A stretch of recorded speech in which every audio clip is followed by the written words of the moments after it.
Hey everybody, welcome to another edition of American Rambler. I'm your host, Colin Woodward. Thank you for listening to the podcast.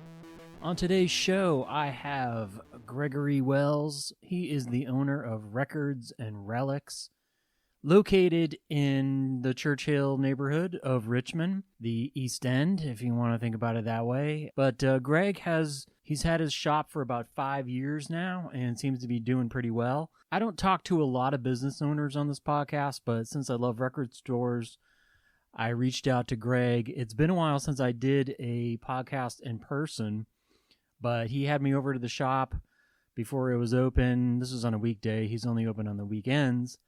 But I wanted to talk to him about, how it all happened, some things that he's done to be successful. And he's been in the record business for a while, going to shows, having a booth in an antique store, doing just about everything, eBay, you name it. 5 years ago, he decided he wanted to open his own shop. So it is a intimate store. It's got a good selection. It is only used records. So if you're going there to get some new stuff, he's not going to have it.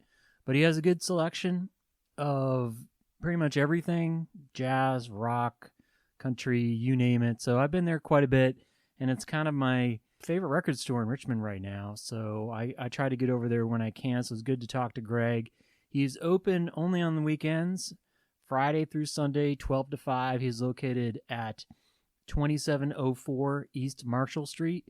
So if you live in Richmond and you haven't been over there and you like records, definitely check it out. If you are in Richmond for whatever reason and you're looking for something to do, definitely go over to Churchill and pay Greg a visit. And there's also a lot of restaurants and coffee shops and bars and stuff in Churchill too.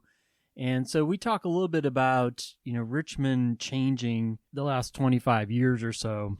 He hasn't been in Churchill that long, but he's been in Richmond for a while. So we get to talk about how certain neighborhoods have come back and certain pockets of Richmond are great for the younger hipster set, people that like vinyl. I wish we had more used bookstores in Richmond, but there's certainly a good per capita rate with record stores in the city. And Greg and we talk about some of the other ones. And, on any given week, I either go past somewhere or go in. I live in Lakeside, and we don't have one here, but hopefully someday that will change. So Greg and I have a good talk, go into his background a little bit, but mostly just talk about the store and the business of selling records and really how he did it. So it was a good talk with Greg. And like I said, it was fun to do something face-to-face again. The conversation is just different and it sounds different. And we were right there in the shop, so that was pretty cool. So I hope you will enjoy my talk with Greg Wells of Records and Relics. You can check it out on Instagram at Records and Relics RVA. That stands for Richmond, Virginia. Records and Relics RVA. Well, I guess to start at the beginning, I spent a lot of years building up to the point of having a record shop, which is what I would recommend anybody do. By years, I mean I sold at flea markets. I traveled up and down the East Coast doing record shows anywhere from like the Northeast down to the South over to the Midwest. I had a booth in an antique mall for many years. I sold on eBay for about 15 years. I worked every angle, every avenue for buying and selling records, short of having a physical brick and mortar. Yeah. But I reached a point in my 40s where I had put in all the work. I'd done all those things for a long time, for about a decade. And this was the last, frontier, basically. It was what I felt like I needed to do to reach the maximum potential of what I chose to do as a profession. And anyways, long story short, I was very deliberate when I went to open a shop. This year will be 5 years, later on this year. I wanted to get away from everybody else. Right. I looked at the landscape. I was like, okay, you got Steady Sounds, VCU area, Vinyl Conflict, VCU area, Deep Groove and Plan 9 or the Fan, Carytown. Then there are a couple outliers, Wax Moon. But I wanted to get away from everybody. I wanted to go to an underrepresented area. Yeah. My checklist was Churchill, Hull Street in Manchester, which was probably premature, but I feel it's inevitable. Someday there will be a record shop on Southside. I mean, of course, there was BK. That's from the older generation, but I felt like there would be one there. And the third thing was Lakeside. So that was a place that I thought for sure Lakeside would be a great opportunity. Lakeside / Bellevue, MacArthur Ave, somewhere up there, I think would work. You need good foot traffic. You need a good local base. Yeah, and MacArthur, that area is better than where I live in Lakeside.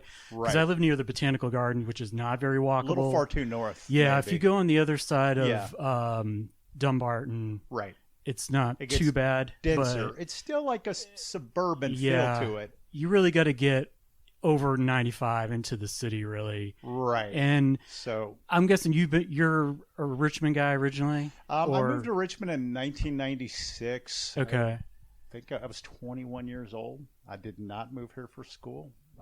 Quite the opposite. I had no intention of ever going to college. I moved here because of the counterculture scene, the punk rock scene, the radical political scene that was going on. All those things appealed to me, and it was dirt cheap. Yeah. I grew up in Louisville, Kentucky.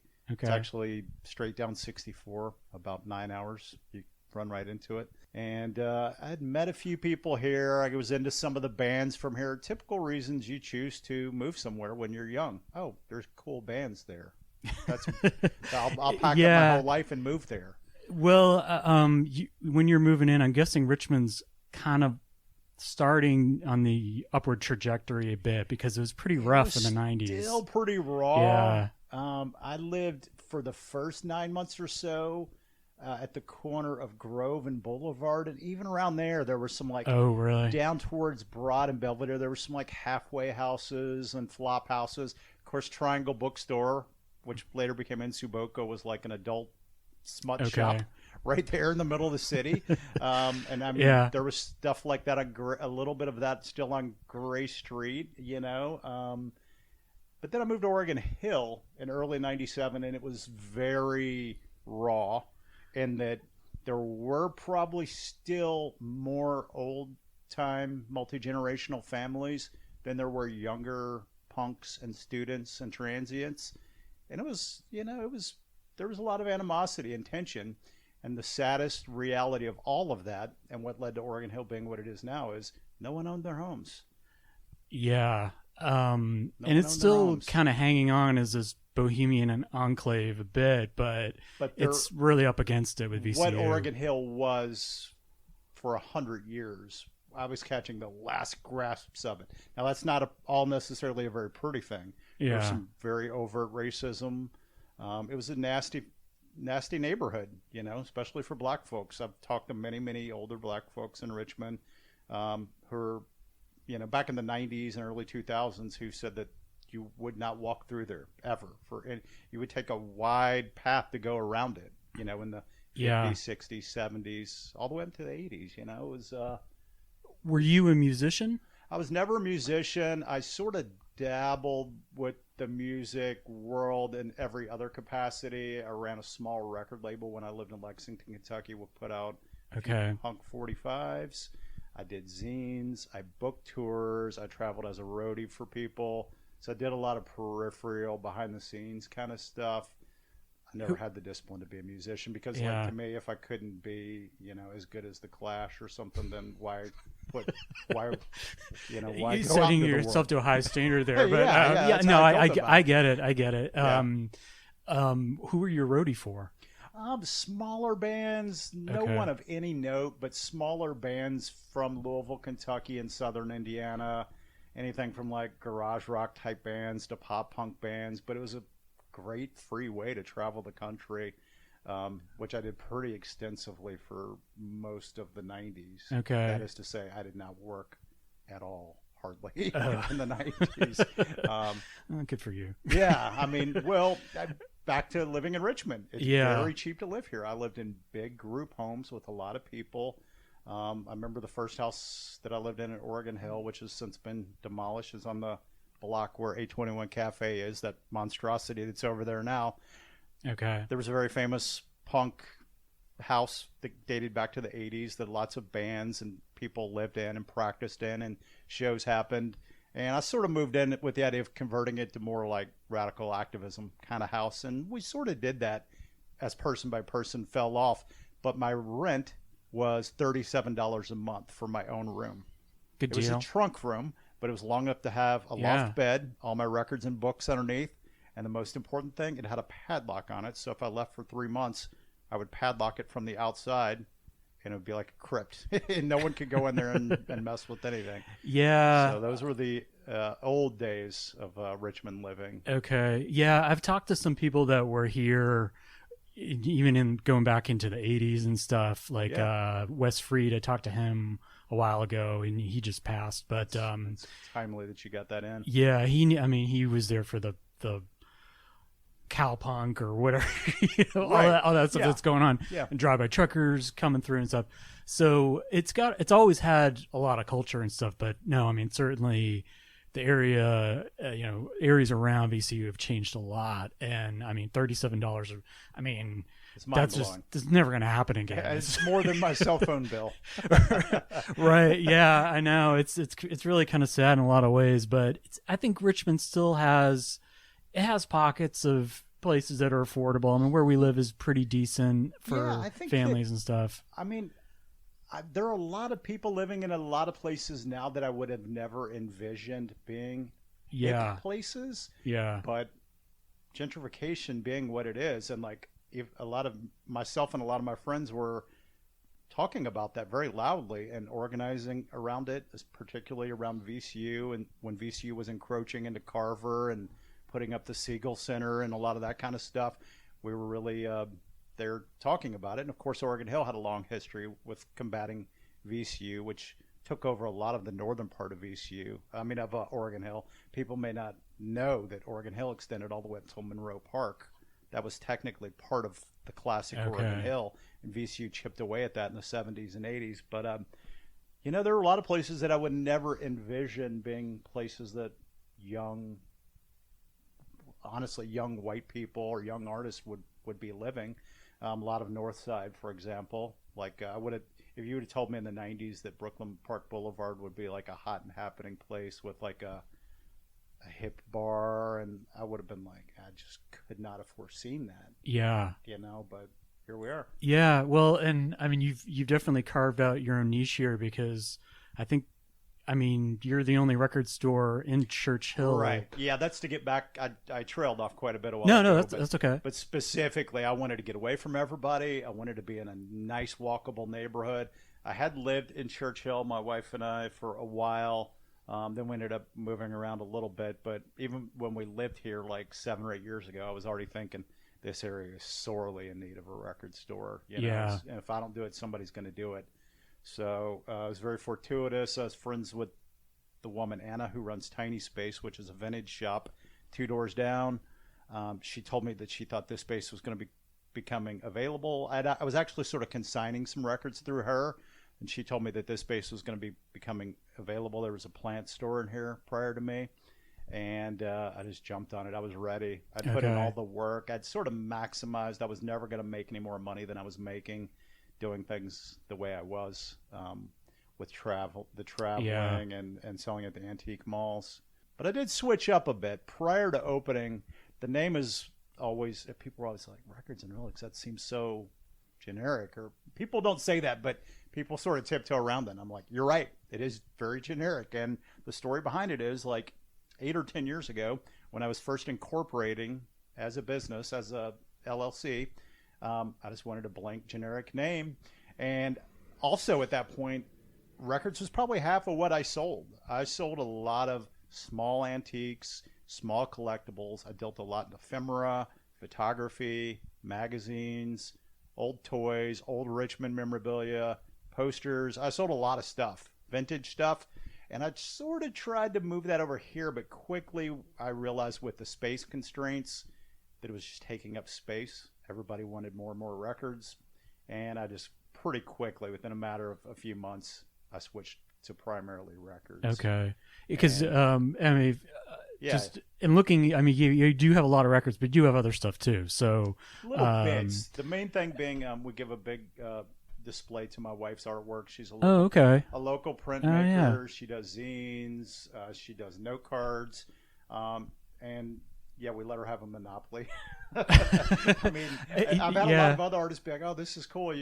Can I put some stuff here?" And I'm like, "I'm sorry not to be difficult, but we have very limited space, and this is my wife's stuff. Yeah, We're gonna give it priority." Yeah, I've gotten her cards. Yeah, It's great. Yeah, she sells a lot of cards, different times of year, especially holidays, but also wedding anniversaries. People come in and buy the cards all the time, and people will come in and buy prints to decorate their houses. It's So you're a true Richmond couple. Husband owns a record store. Wife is an artist. Yeah.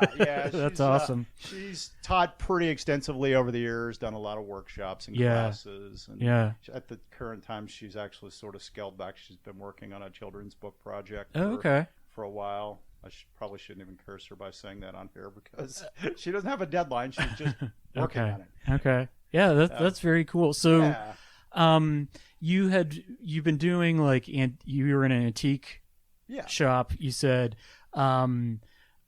did you have a ton of records? I did. Yeah, I was sort of like the best kept secret in town. People that knew would come out. It was in Mechanicsville. It's still there. Back at that point, it was called Mixie's Antiques. Now it's called Mechanicsville Antique Center. It's in Old Mechanicsville, which is to say, you go right down Mechanicsville Turnpike, you see the windmill, and you go up to the left. That's Old Mechanicsville before the bypass came through. Okay. So it was up in that area. Yeah. And it's been an antique shop for a long time, probably 25 or 30 years. I think prior to that it was a grocery store. But that was just sort of like I was traveling so much doing record shows, and it was such a incredible grind every weekend, driving, staying in hotels, and expensive. You spend a lot of money before you make any money between the table fees, the hotel fees, eating out several times, gas. It added up. Yeah. And I was like, I need to figure out another avenue. And I'd been going to that antique mall a lot because I knew some other vendors in there. And I saw there's some available spaces. And at the time when I first started in there, which would have been like probably about 2014, I think, it was very old school, which is to say the vendors could hang out in their booths and collect their own money and put it in their own pocket. Okay. Which, if you think about a contemporary antique shop, you would never see the person whose booth it is hanging out in there in the booth. You go in, you find what you want. It's tagged and coded. You ring it up through the cash register. Yeah. They get paid at the end of the month. That wasn't the way it was set up there. Now, that could still happen if I wasn't there. Everything was tagged and coded and could go through the register. But most of the time, I would sit in there with people and deal with them directly, will and deal, like I was out at the flea market. But I had the security of being in a indoor space. So for you, in terms of making that leap from doing booths and stuff to your own store, was it was it the space that seemed like you needed to do it now, or there were several things. I felt like I'd maxed out how much money I was going to make. I didn't like being all the way out in Mechanicsville. I wanted to be in the city. I knew I had a certain clientele out there that was very loyal and helped me out a lot, spent a lot of money with me over the years, but I knew I was missing out on so much more. I'd done like a lot of pop-ups in the city, especially around the holidays, like the Johnny Z Fest when that used to go on, or there used to be pop-ups over at those vintage shops on Addison Street by Lamplighter. I knew that I needed to be in the city. It was a no-brainer. But my condition was where. And I looked at all those areas, and honestly, I thought Churchill was the only one that was really ready. And I still think it's the best out of those three options that I mentioned, although I do think Lakeside could work. I do think Hull Street, Manchester could work. It'll be some work for whoever goes down that road to do that, but now is the time. Records are hotter than they've been at any point in 30 years. I mean, it's very fortuitous. I'm doing this for a living around 2010. And being someone that grew up and was immersed in punk and counterculture, records never went away from me. I mean, the things that kept records going for 25 years were like hip hop culture and punk rock culture. those were the only markets that were Yeah. pressing a lot of records and selling a lot of records in the 90s and 2000s. And bit by bit, the things have just exploded. And then the other thing, to jump ahead, I looked at the nature of all the shops that were in town, what they had, what they were offering, and I was like, why is there no exclusively used shop in Richmond? I grew up in the late 80s and early 90s loving used record shops in Louisville, Kentucky. I hung out at them even if I didn't have money, just to like soak it up, hang around people, talk shop, learn stuff, get educated about bands and records and labels. I loved used record shops. It's a bit of a blessing and a curse. It makes my job very, very difficult to find stuff week in, week out. Constantly people come in, what's new, and it's not like there's an orchard where I go just grab the great records that sell immediately, Is it less of a profit margin if you're selling new stuff? Absolutely. Yeah. I mean, that was another thing.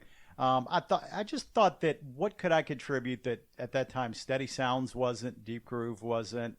Just looking at like what those places were doing with new stuff and the variety, and even still, Small Friends Records and Books. A lot of people don't talk about them, but they have a very eclectic, a highly eclectic selection of quality new arrivals from all over the world. Yeah. Deep Groove does a really good job with it.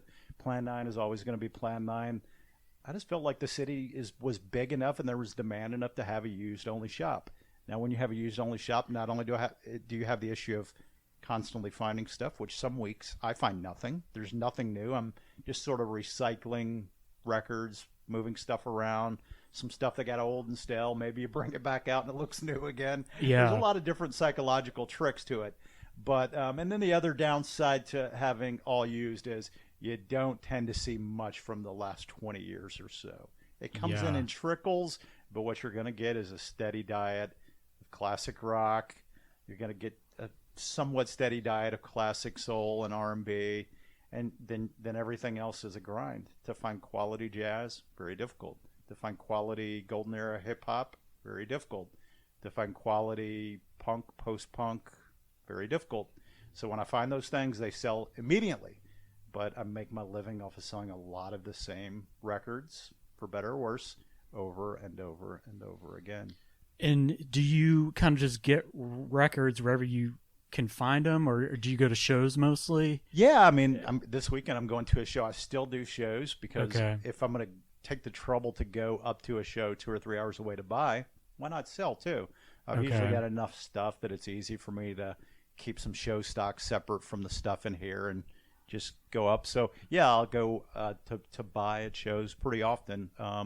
Primarily, I'd say between North Carolina, D.C., Virginia, and Maryland. Okay. Yeah. Okay. So if you were going to do it all over again and you didn't have maybe thousands of records, how would you get your first inventory, do you think? I tell you exactly what I did, which is always soul crushing, but it's a leap of faith, is I raided my personal collection and sold off everything that I thought I'll find this again without too much hassle. Yeah. And so basically everything that was like $25 or below dollars, like got pulled from my personal collection over and over and over again. I'd say 10, 12 years ago when I first started really grinding doing this, my personal collection was probably 2,500 LPs. I'd say. It's probably much tighter now. It's probably, it had probably gotten as low as like 800 just from pulling 50, 100 records at a time to pad out the shop at different times. But I've gradually gotten to the point now where I don't have to do that as much, thank goodness. And but I am a lot choosier with what I keep at home than I used to be, save for a few guilty pleasures. And how many records are in the store right about now, would you say? Yeah, at any given time, it's around about 3,000 records in the shop. It can swell. Sometimes I can put stuff down and underneath or up front if I really need to. But I'm really into the less is more approach of like, I could bog it down with a lot of shoddy records. Yeah. $1 and $2 and $3 records. But what I do with those is I box them up, and you probably know I do the sidewalk sales a couple times a year, and people love them. Yeah.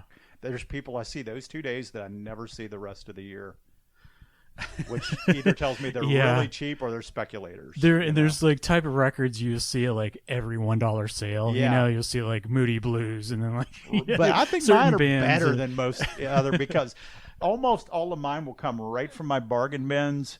When I get in new stuff, I'll cycle out the old ones. So plenty of solid $5 records will become $1 things. And, people like that, you know. Yeah. Well, I mean, they're not combing through pure garbage, and I know that because when people are at my sidewalk sales, the average person's probably buys about 30 records. Yeah. Which is that's a lot. Yeah. And how big is the store? It's tiny. The whole place, including my bathroom, storage area, and behind the counter area, is about 400 square feet. But shop proper, in other words, from the counter out, is probably 300 and some change. You know, it's very tight, but it keeps me honest. You know, like I felt. I mean, could I fill up a place much bigger? I'm sure I could, but it would get back to the same issue. You know, unless I had a never-ending supply of like high-quality stuff. I don't like bogging down the shop with like tons of just slow-moving, mediocre records. Yeah. People want those. They do sell, but it's only ever going to be a certain percentage of my shop, ideally. And you said before you moved in, it was a plant store? Yeah, and it was called Pomona, and they later moved over to Jefferson Avenue, and I think they've closed that location since. But I think there was a vintage shop here and a plant shop, but I've heard traditionally back in the day it was a barber shop of some kind, which is interesting because there's a barber shop right next door which has been around for quite some time and is one of the few older African American owned businesses around here. There's not much unless you go on 25th Street. Further up 25th Street you'll run into a lot more of that, but down in this, you know, the more historical part of Churchill, it's almost all younger white entrepreneurs, restaurateurs, businesses. So initially you didn't have to buy like 1,000 or 2,000 records. Well, I think from the time I knew I got this space and I completely moved out of the antique mall until I moved in here, I had about 3 months. So I sort of went crazy. I spent probably all the money I had at the time. Probably put some money on credit cards. Yeah. I was just doing whatever I could to like stockpile stuff, which included going out of town and buying from other shops. Yeah. Which is a dirty little secret of the industry. Trust me. Yeah. Every shop owner buys from every other shop owner, whether directly at their shops or at record shows or we trade. I mean, trust me. I mean, I don't have to name names, but there's other shops in the state of Virginia that come through here and buy a lot of stuff. When I'm in their town, I buy a lot of stuff and, you know, pay cash. Maybe you get a better deal. And you got to do things to keep the inventory flowing. And it's not because most of the time you're not going to get a call on a phenomenal collection. The phenomenal collections days are really, they're tighter than ever. They're more competitive, and the quality isn't always there just because somebody has 2,000 or 3,000 records. You know, I think anytime you're going to look at a large collection, if you get 10 to 15% high quality stuff, that is to say stuff that is $20 and up, that are going to sell quick, that's a good hit rate. That doesn't sound good, but it is. Yeah, I mean, I've seen most of it is, most people have very average run-of-the-mill stuff, and that's fine. I mean, on any given year, I probably sell 25 to 30 copies of Rumors, 20 copies of Purple Rain, which actually that's not an average record. That's a phenomenal record. It happens to be very mainstream. But you know what I'm saying? There's certain records that are so readily available. I find them all the time. But to find the stuff that really drives people in, it gets people excited, it's tougher and tougher every year. And the pandemic really exacerbated that. You had to be closed for a while. I'm guessing. I adapted pretty easily. I've always been even before records, I worked for myself a lot. I've done just about every kind of job imaginable. So I had it. It's in me to hustle. Yeah, I know how to hustle. I know how to go out and make things happen. So I sort of followed the cue of a lot of other stores. I was posting records. Hey, these are all $10. These are all 15. Claim them on here. And you had a very captive audience for social media. So I'd put like 20, 30 records on Instagram and sell 80 to 90% of them in the first day. and I would deliver them to people's doorsteps during the pandemic, which people loved. Yeah, people that's cool. Really loved that. Yeah. I could have shipped them, but I was like, what the hell? There's nobody on the roads. I would just go. Yeah. I would go deliver them. I would ring the doorbell, walk away. Yeah. Hey, here's your record. You know, and people really liked that. I was definitely ramped up my eBay stuff, which I have done. I've had an eBay account since 2000, I think. So okay, I've always done that. Never even switched over to Discogs. I'm a true Discogs where you just put the price and wait till it sells. That's not in my nature. I'm a gambler. Yeah. I'll start very rare records at $9.99 and see what happens. So okay, and then I was sort of trying to find some other stuff from like back in my antique days to like help pad things out, but I made do. Honestly, as far as was it tough, it wasn't too tough on me in a lot of ways compared to a lot of stuff that especially restaurants and bars, like my overhead's pretty low. I'm very fortunate in that regard. Another reason I wanted to come over this way, like even still, Churchill is cheaper than VCU, Fan, Broad Street. Scott's Edition has exploded. It's still reasonable here, and I would assume Lakeside, for example, is still very reasonable.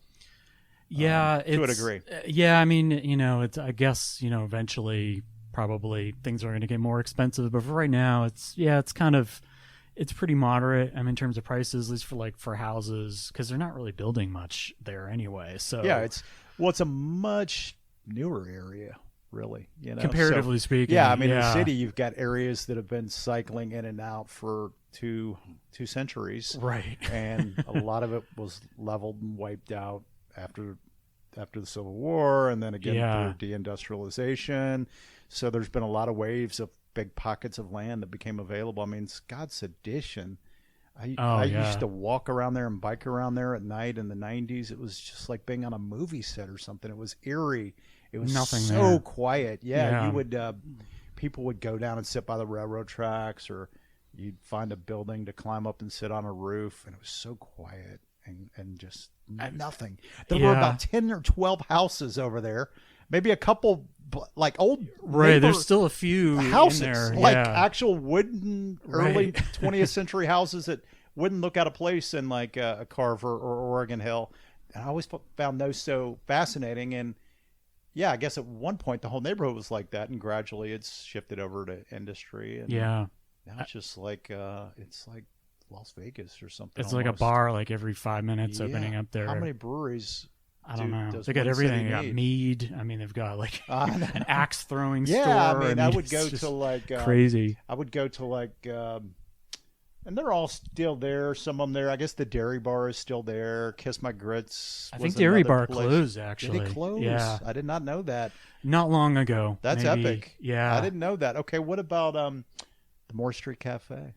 That was another big one. I think that's still there. Yeah, those were like the old traditional places. Very kind of inconspicuous too. Yeah, like you just could drive right past. Right. Know. Nothing out front. Yeah, but that's I think they're still there. But no, I mean. Yeah, I know. I'm still figuring out so much new stuff. Got lost during the pandemic. Yeah. I guess Cafe Olay is gone. Mama Zoo's gone. Places that I loved.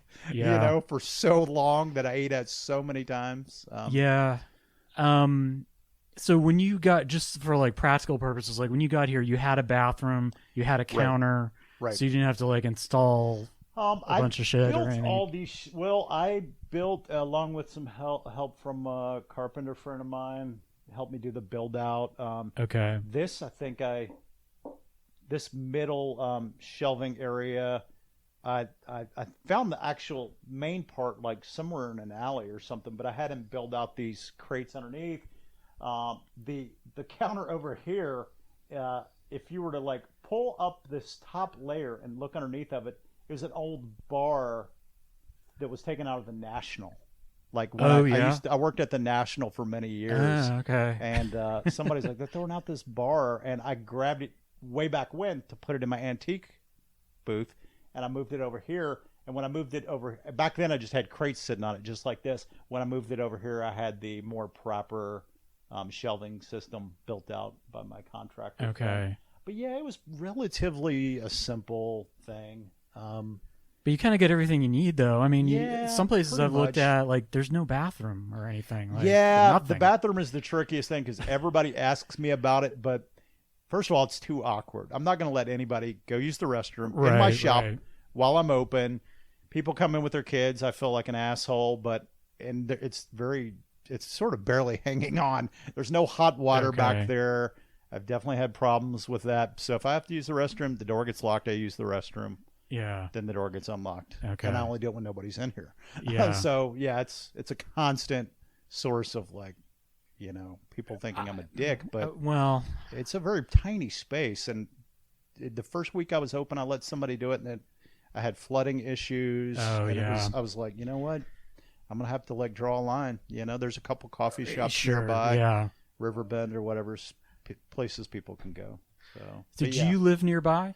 My wife and I have a house in Montrose, and it is beautifully a 7-minute drive from here without a single stoplight. Okay. So I can get home so fast in the All right. afternoon. It's perfect. That's nice. Yeah, I opened the shop in 2018. We bought our house in 2019. When I first opened, we lived in Carytown. It was a little bit more convoluted, getting over here every day. Yeah. Going against traffic and coming back through traffic. And when I that's the other thing. When I first opened, I was open 5 days a week. Because that's the other thing I get. Why are you only open on the weekends? Why are you only open on the weekends? Well, the reality is it's a ghost town up here through the week. Still to this day. Yeah. Even before the pandemic, I would track it, and I was making 8, 10, 12 times as much on Friday, Saturday, and to a lesser degree Sunday as I was on those Wednesdays and Thursdays. They were brutal. Yeah. I was wasting my time, my energy. Nobody was coming in. I was making almost no sales. So when the pandemic happened, I'm sure you heard a lot of people saying, hey, the best thing about this is, can you come out of it looking at the world through a different lens? What can you switch up in your life? And it's sort of a little cliched or whatever, but everybody was talking about that. And one of the things for me was, I'm not going to sit up here 5 days a week. A lot of what I do, it relies on me to be flexible, to be able to like pivot quickly if I get a call or a tip or a lead on something, to track it down. And being locked in here 5 days a week really made that very difficult. Yeah. Well, I mean, that makes sense. If it's way more efficient for you to just be open on the weekend. Yeah. And I sure. And of course, there was a crazy, weird moment where it seemed like everybody was filthy rich, after the pandemic, because let's be honest, everybody was getting money. Some of it they should have, some of it they shouldn't have, but everybody was doing side hustles and things all through the pandemic, or a lot of people were. Don't get me wrong, not to like take away from people that really struggled, but the kind of people I know, entrepreneurs, artists, musicians, people were grinding and hustling, and they're making money coming and going. Yeah, well, it's good you didn't have any major problems. But even though you've been here, I mean, you've talked about you were in booths and stuff, but it sounds like you've worked in restaurants, you've worked in bars, so you were kind of doing public facing kind of things, or a little bit. The biggest job I ever had was working for a moving company in the fan for 7 years. That was the longest. Oh, wow. And the reason it was 7 years was I could like take off for a month. They didn't care. I came back. It was called Starving Students. You probably saw their moving trucks everywhere around here in the 90s and early 2000s. It's where all the like punks worked, and like just young, slacker types. And I worked there for a long time, but I've worked in factories and warehouses and shipping and receiving and contracting and construction, and I've done all kinds of stuff. But I've always had it in me to like hustle on my own. Yeah. Whatever it took. I hate bosses. I always did. I never did good with bosses. I never let them have any power over me. Even when I was 17 or 18, I was so arrogant. I would quit jobs over the slightest slight. If they said something to me or looked at me like I was beneath them, I'd just leave right during the middle of lunch. I was crazy like that. Yeah. Well, I mean, that just comes with a certain degree of privilege. I had a lot of avenues and people that could take care of me or support me, or I could fall back on. But well, and if you can navigate a certain type of job. Like if Right. if you're a mover or you Yeah. work in restaurants or whatever, like they always need those people, Yeah. So Yeah. usually you can get another job like that pretty easily. Oh, yes. But you're right about the pandemic. I mean, not necessarily business owners, but just people in general. And so like, well, why am I commuting an hour and a half if I can Yeah. do my work from home or Right. whatever? So I mean, I'm sure you've seen the articles if you've read the same ones that I have. It's literally changing the face of downtown, yeah, urban America. yeah, San for sure. Francisco is a ghost town now, save for like the homeless epidemic. Like there's places that have been largely abandoned completely Yeah. now, and people don't want to go back to that. And a good thing about Richmond too is like since it's not super big, I don't think it ever got totally taken over like some cities were in terms of empty buildings, Right. huge apartment buildings that no one's living in or whatever. Well, Richmond has can't been afford under it. a perpetual state of development for 20 years. Yeah. I mean, I'd say it didn't really kick off till like maybe around 2004 or 5 things. But for a long, long time, there have been skyscrapers going up, entire neighborhoods, Manchester and Scott's Addition, being completely built out from Yeah. nothing. Yeah. Broad To Street now. Broad like, Street to many, many thousands of people. Yeah, I mean, Broad Street's crazy, I know it wasn't the only reason, but one of the things with Steady Sounds when they closed was that their rent was going to go through the roof. Like, I can't remember if it was going to double or triple, but Marty was like, this is insane. I'm done. So do you rent from like one of the big companies or is it like a smaller No, it's one mom and pop kind of Yeah, it's one guy that owns Okay. just a few. It's a funny thing. There's a very large building on the corner, which is one of the oldest surviving commercial buildings in the city. It's abandoned downstairs, and it's residential above. And then there's me, the barbershop, and the vintage shop. It's all on one deed.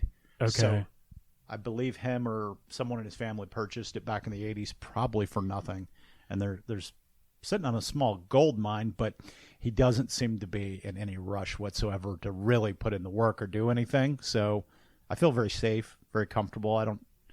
I'm not really tied into any kind of long-term lease. Okay. The only thing is if anything goes wrong, I sort of take care of it on my own, which is fun. Yeah. I don't have to see him. We don't have to interact, So there's no like 5-year lease or Nothing.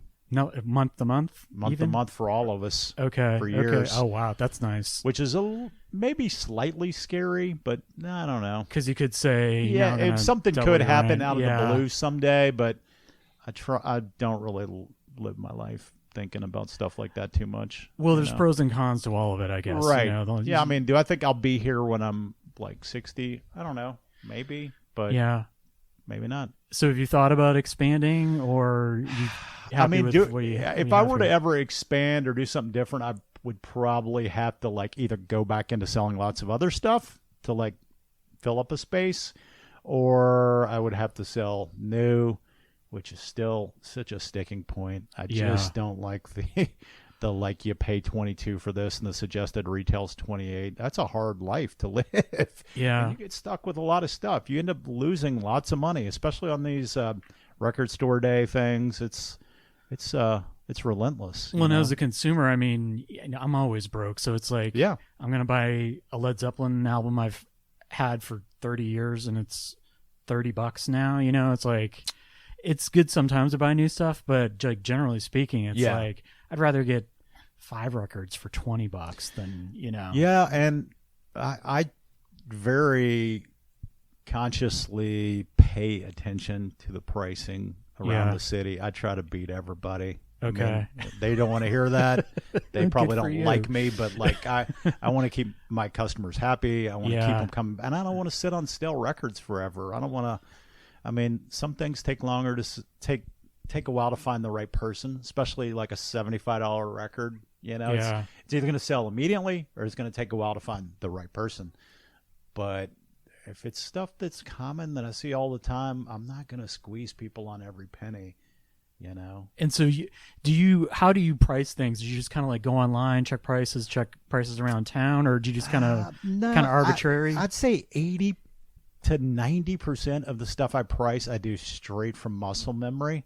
Okay. from like having the records over and over and over and knowing what they are. Now, Wow. when you get into newer indie stuff or variants or colored vinyl things or older records that are rare, certainly jazz records or certain psych records or certain 45s, you definitely want to spend your time and do your homework on them. Yeah. And typically the good thing about those rare records is when I find those, I know the people in town, they're going to buy them already.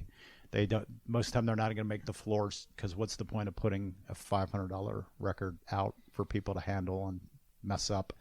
I make a few calls and I know who to sell them to. Okay. You know, there's only so many people in town that will spend that kind of money on certain records, and I know them all. So yeah. And so has it been pretty steady? You've been open 5 years.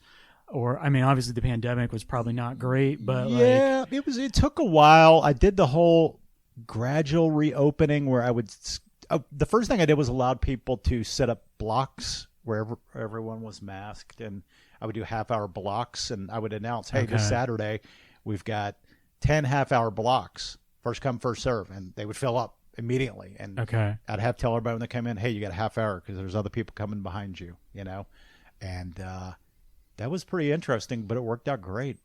You know, a lot of people liked that, being in here alone with the door closed and the door locked, the blinds pulled, and it would just be me and one other person or maybe a couple.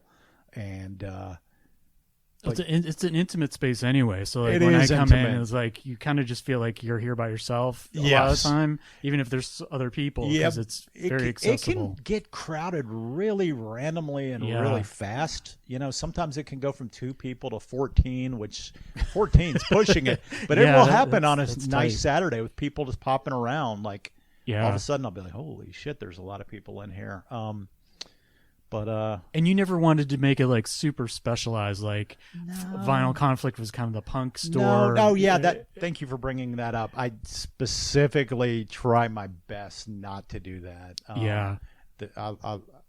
At different times in my life, I listen to certain things almost exclusively, but as I get older, I listen to a lot of things and enjoy a lot of things. And I try to do the best I can to make it as curated and eclectic as I can. Way, way easier said than done. As I said before, 80% of all used records in the world are classic rock records from the 60s through the 80s. Yeah. They made the most. They sold the most. They're everywhere. And to a lesser degree, 60s and 70s soul too. But then to try to find all the other stuff and keep it fresh and stuff, it's harder. It's a lot harder. And typically with a lot of that stuff, like if I find a good post-punk collection, Smith's, Cure, Joy Division, New Order, I'll pay a premium for that stuff because it's in high demand. It's going to look great in here. It's probably going to sell immediately, which is good and frustrating. Sometimes it's good to have a little patience when you get quality collections to cycle things out. I could definitely be better at that. My tendency is just to blitz, like here's 500 records. Let's see what happens. I've learned restraint over the years a little better with that, holding stuff back. You have to. But I try to have it eclectic within reason. Now there are always going to be 2 or 3 people every once in a while. They're like, where's your classical section? I don't have a classical section. There's not that much demand for it. Where's your house dub section? I'm like, you need to go to Chicago. You know, like there's very few people.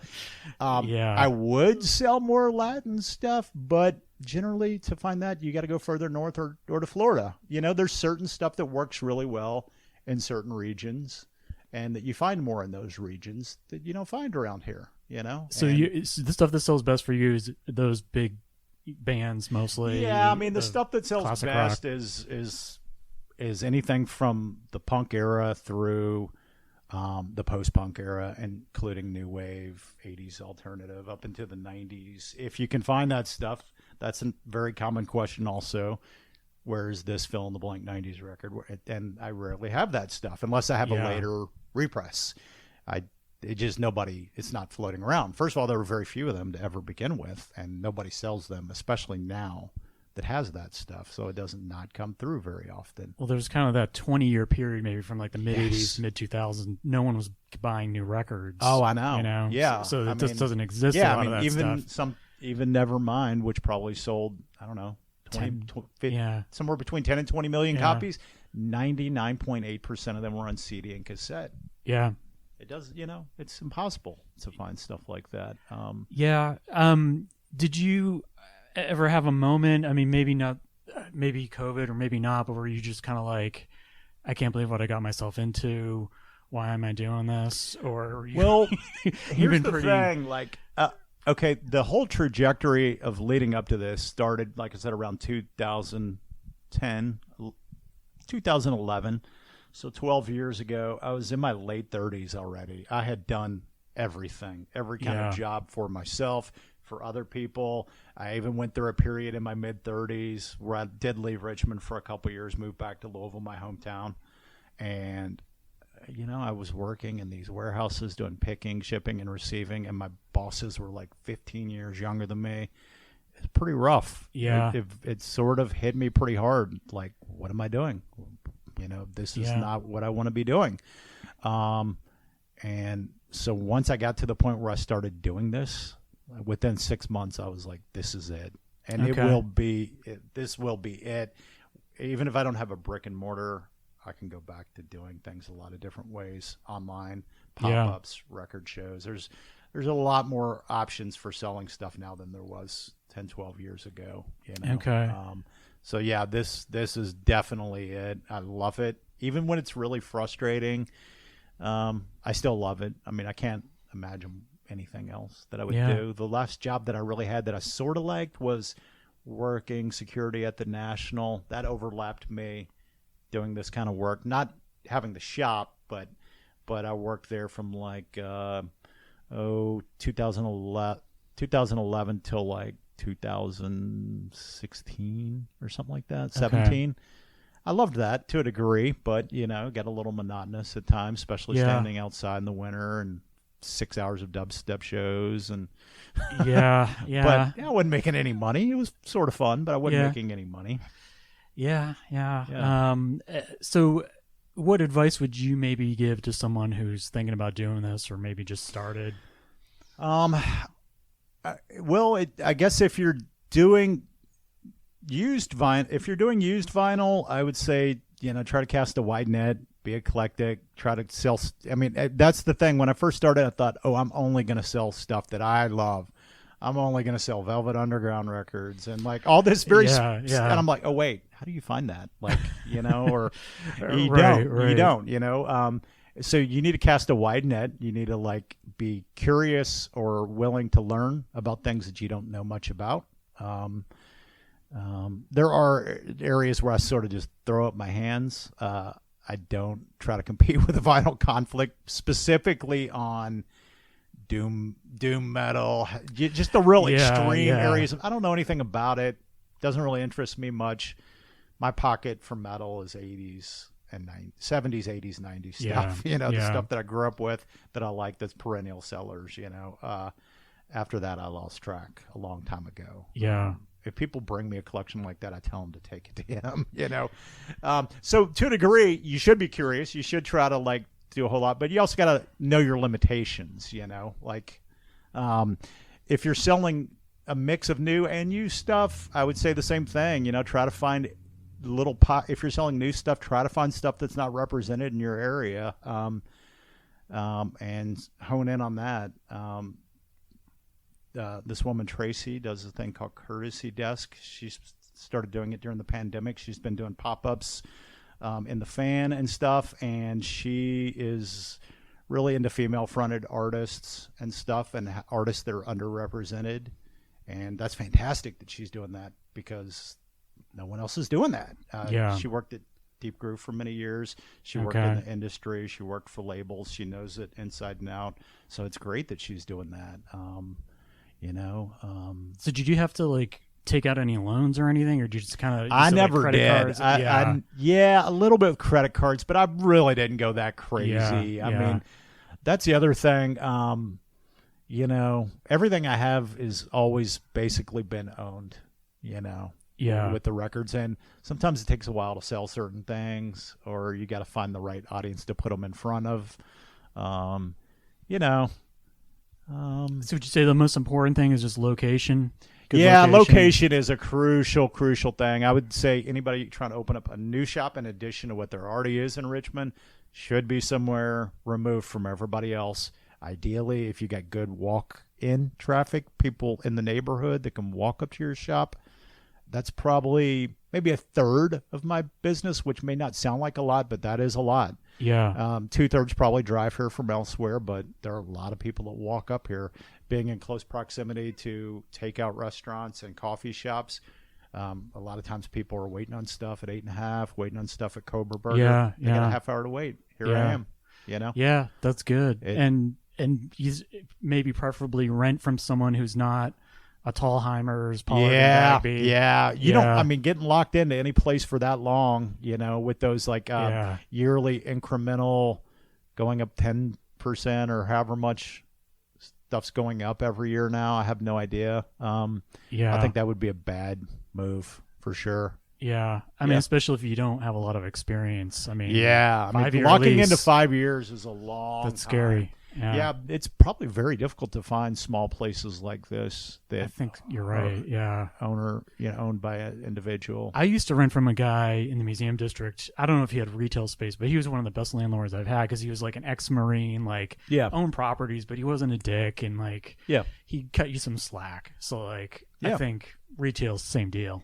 Find somebody who's more mom and pop. The one thing I would say that is a detriment to my space compared to a lot of the other shops, I have no space whatsoever to do any kind of in-store events, activities. Yeah, that's true. Creating a culture around your shop that's larger than just the retail aspect is key. Yeah. And I don't have that space here to do that. I don't have space for DJs. I don't have space for bands. There's nothing behind you. Showings. There's nothing. Yeah. That's a brick that leads right into somebody's backyard. Okay. There's just no space. So if you have the space to do stuff like that and build up your community that way, I think my community's been built up by me keeping it eclectic, keeping the prices reasonable, turning my inventory over pretty often. And I try to be personable. I talk to everybody that comes in. Yeah. I definitely, although sometimes I can be snarky to somebody I know, but if I don't know somebody, I'll never look down at what they're buying. Yeah. They're supporting me, and there's nothing worse than getting the full on high fidelity record store guy treatment. You just feel like shit. Yeah. Condescending. There are things that I love that most people hate. Yeah. Believe me. And that's fine. If you're working yourself up or berating somebody about that and you're older than 25, there's something seriously wrong with you, So, yeah. Well, and you're always the guy here, so it's cool. Most of the time. I'm here 80% of the time. Okay. Yeah. All right. I didn't know you had help. Well, there's Mike Murphy, who's a pretty famous DJ. He was on WRR probably since the beginning. Okay. He works for me on occasion. Okay. My wife, Jung Kim, will fill in on occasion, and one other person will fill in on occasion, this woman, Holly, who's also a local artist. But I when I'm not here, nothing ever runs as smooth.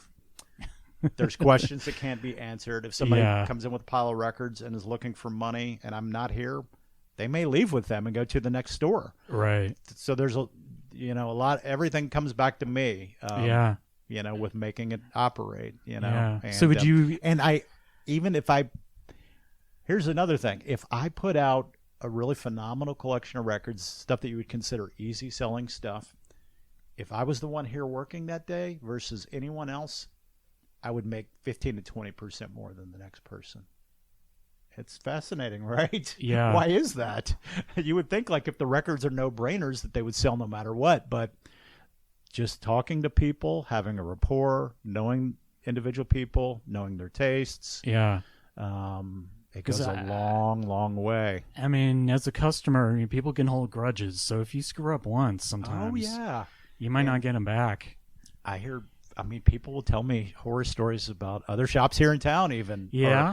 And I'm like, wow, that sucks. I'm sorry that happened to you. Yeah. I mean, honestly, I've had that treatment. And everybody has. I've spent $100 at a time here sometimes, and it's just, they don't care. Yeah, no, I understand. Yeah, So I try to eliminate all that.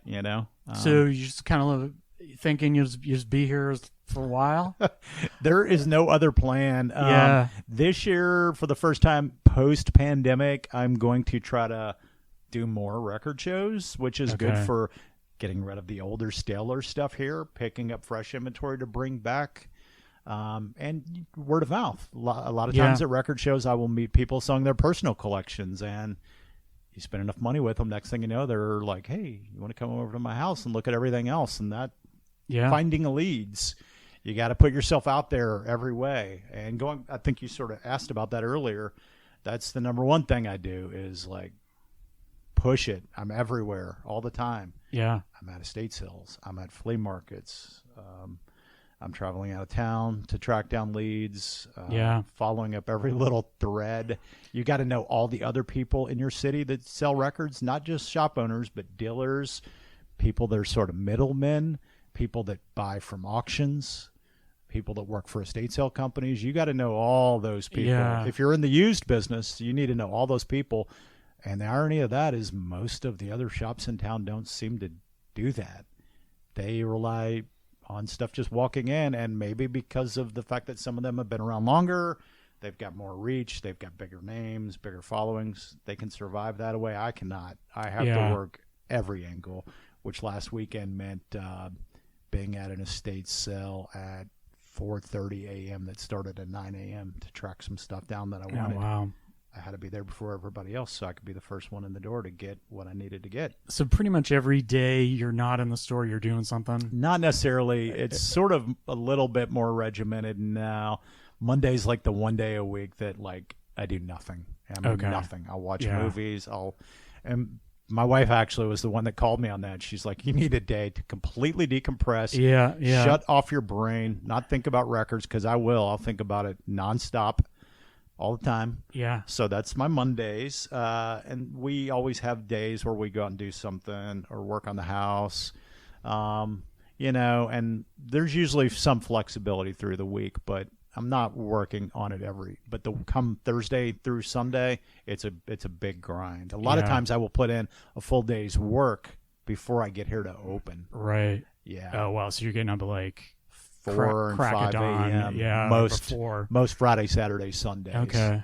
To track down, to go try to beat everybody. Is there everywhere I can? Is there any band maybe you've been into lately that's maybe new to you or do you just like a lot? Any recommendations for music maybe? The funny thing is like I do have a soft spot for like some indie stuff. Yeah. I like this singer-songwriter Kevin Morby from the Midwest. I really like the last couple Mitski records a whole lot. I like Tao and the Get Down Stay Down. She used to be from Richmond. She lives out in San Francisco now. I do like indie stuff. I'm probably guilty with newer stuff tending towards indie and rock-based stuff. The soul, funk, jazz, hip-hop I listen to is probably all more in the classic eras of all that stuff. I don't know what the hell's going on with music anymore. There's little bits and pieces as far, there's not a lot of, I don't know, maybe there's more contemporary jazz than I know, but I've seen Kamasi Washington a couple times. Okay. I've seen Mdu Mokhtar, the African guitarist who's come through Richmond several times. I try to keep somewhat on top of things, but there's certain things I love so deeply and so truly that I will always go back to them. I'm guilty of that. Yeah. I can be lazy about that. There's just certain records or artists that I've listened to forever that I will always go back to and find comfort in, or I don't know, they just make me feel good. That's what it's all about, right? Yeah. I mean, you got your comfort food, and then you got the stuff you dabble in, like newer stuff or whatever. But you mentioned Drive-By Truckers earlier. I definitely went through a crazed phase with them for a long time. They put out records so rapidly, I got lost somewhere. Right. But definitely Dirty South, Decoration Day, Southern Rock Opera, all that. I was up through like Brighter Than Creation's Dark, I was quite obsessed with all that stuff. It's funny, they're like about as classic rock as you can get, but they're an incredibly intelligent band that is so misunderstood by so many people. It reminds me, I guess, of like Springsteen, Born in the USA era. Everybody was obsessed. Everybody was going. Nobody's paying any attention to what he was singing about. You know? I mean, they're writing books about the truckers now. They deserve to have books written about them. Yeah, they deserve to have documentaries. Something very literary about them. Yeah, absolutely. I mean, if they had a different name, they'd probably be 5 times bigger. You know. Well, and Patterson will totally admit to that. Yeah, he's like, what the hell is this name of this band? Yeah. But there were other things before that, so sure. whatever works. Well, Greg, it's great having you in Churchill, and I love the store. So I'm glad it's working out for you. And so far, having a good year so far. Yeah, it's always a little quiet post-holidays. You sort of got to keep your head down. You don't want to maybe overspend on stuff just to be... In other words, you're just going to make less money, period. Yeah. There's certain times of the year like that in Richmond. I know Marty at Steady Sounds always said that right after the students left in June was like his slow time. To me, I'm not quite as reliant on students up here. But the... You know, in general, the winter is a slow time. The summer can be slow in spots too. But I try not to do anything too foolish this time of year, you know. Yeah.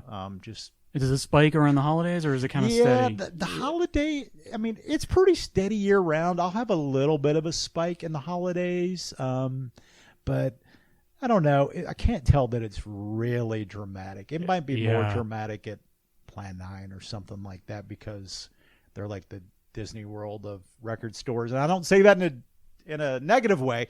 They're so established and so known, and they're in like the most high profile, high visibility area. They've been around for 40 years. Like, I'm sure they kill in November and December. It's not real different to me versus like September or whatever. Yeah, and you kind of get people that are sort of wandering from Carytown, not really know what's going on, and then they walk in a Plan 9, they're like, what the hell is this? And well, I'm sure there are a lot of people that buy records at Plan 9 of a certain age that probably don't have record players. That's a thing now. There are lots of people buying lots of records that do not have record players. They're buying records because they're cool, because they're supposed to. Yeah. I don't think any of my customers are like that. My customers are pretty intelligent. Generally, for the most part, a lot of them buy across a lot of genres. I don't know. I'm not saying I have the most intelligent buyers, but it's different at every shop, you know? Oh, that's how I got into vinyl. I was living in Baton Rouge, and then I came up to Richmond for a couple of weeks, and I went into Plan 9. I was like, oh my God, they still have vinyl? Like, it was just totally new to me, and I didn't have a record player either, so I think I got like a Randy Newman album, and like, well, now I need a record player, and then it's all over once you get the record player. You're like, I'm in. So I'd say it's all over once you start buying $1,000 jazz LPs and $4,000 obscure Northern Soul 45s. That's when you know you're really... And I know people like that. Yeah, no, that's sold crazy to me. I sold a Virginia Northern Soul piece last year that had a crack in the record all the way through, but it played. Yeah, for $2,000. So that's when you know you're in deep. Yeah, wow. You know, when you're buying records with cracks in them for $2,000. Yeah. Have you ever seen Ghost World, that movie? I have, yeah. Steve Buscemi, the record guy. It's phenomenal. Yeah, I love that film. And his little records parties. He's such a sad guy, though. I know, but again, it's just like around that time, these people were coming out. I'm guessing his character was to some degree modeled on R. Crumb. I think so, Aesthetically, the stuff that he was interested in. Same director of Crumb. Oh, was it? Yeah. There you go. I don't even know if I recalled that. But So that's kind of one of my, and High Fidelity, you know, these archetypes are out there, the record store guy or the record guy. Yeah. But some are definitely nicer than others. Oh yeah, for sure. Discovered. But I know you got another guy coming, so I'll wrap it up. We'll see. Okay. That's the other dirty little he might be a secret little about late. This. Everybody's always saying they're going to sell me stuff, but Yeah. And when it actually comes down to it, do they show up? Do they answer the call? Yeah. It's you have a lot of patience. Yeah, right. It comes with the territory, Yes. I guess. But yeah, well, again, congratulations, man. Thanks. Appreciate it. You're your own boss and you're doing it, so. Thanks so much. Very good. All right, thanks, man. Yep. All right, that was my talk with Greg Wells. I hope you enjoyed that. Greg, once again, is the owner of Records and Relics. You can follow him on Instagram at Records and Relics RVA. I follow him, and he updates fairly regularly about what's going on in the store. Some new things that he got, new used things, I should say. But you can buy stuff, you can trade, and he's only, again, open on the weekends. So Friday, Saturday, Sunday, 12 to 5. You can head on over to Church Hill. And the last time I was there, I got a Black Sabbath vinyl, my first Black Sabbath record.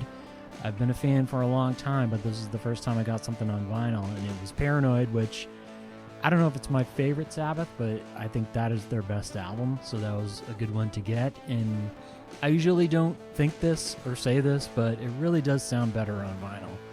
The mix is just better, the bass sounds better, and you know, it's classic Sabbath, so I've been enjoying listening to that. I know I've heard Paranoid a million times, but something about this time of year, I enjoy listening to Sabbath and have been particularly a Sabbath fan while in Richmond. I don't know why. I've always liked Sabbath, but when I've been living in Richmond, I like listening to Sabbath in the springtime for some weird reason. I don't know if it's just the darkness of Richmond, which is certainly part of living here, or what. But I've just noticed that depending on where I live, I like listening to different stuff. When I was in Little Rock, a little bit more country and alt country, a lot more Elvis I was listening to. But in any case, enjoying my copy of Paranoid. Check out Records and Relics if you'll be in Richmond and looking for something to do in Church Hill. There's also a lot of good places to shop and eat there. Check it out. All right. I will be talking with you soon with another interview. Going to have John Rodrigue back on the podcast. And hopefully that will be up maybe the end of February, but maybe March. All right. I will be talking with you soon. Take care. Bye.